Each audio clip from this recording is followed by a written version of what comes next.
Ayan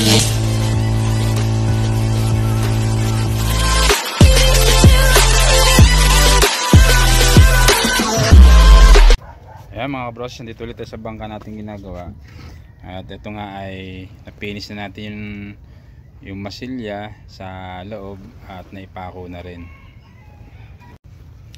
Ayan, bali may masilya na yung kabilaan. Ayan, hanggang sa huli. Ayan. Tapos naipako na natin yan, naipix na natin lahat yan. Sasanderin na lang yan para kuminis. Ayan.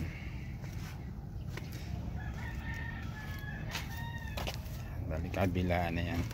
Balang ginagawa ko ngayon ito, tumbaral. Ayan, yung patigas sa gitna, pinaka brace sa bawat ligasan. Yan, nakagawa na ako ng dalawa. Isa, dalawa. Mga ginamit natin yan mga kahoy na pinagpalta na lang din para hindi na sila bumili. Ayan, nalagyan natin hanggang doon niya, hanggang doon pati doon sa huli. At sa susunod na araw ay kakasan natin yung makina. Bali hindi ko masyado may detalye sa inyo ang paggawa ng baral kasi hindi natin may lalagyan tripod dito sa loob. Matutumba lang. Abang-abang na kayo mga brosis. Ayan mga brosis, at naikabit na natin yung, yung mga baral niya na yan.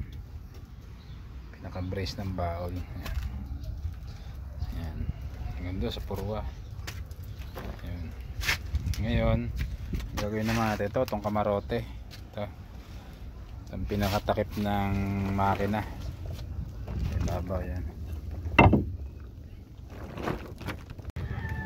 Ayan mga brosis, nagawa natin ng kamarote. Ayan. Ayan, may hawakan na. Ayan, may hawakan na sa kabila, ganoon din. Ayan. Susunod natin ay itong makina naman, sa sentro natin. Ayan, ayan yung butas. Oh.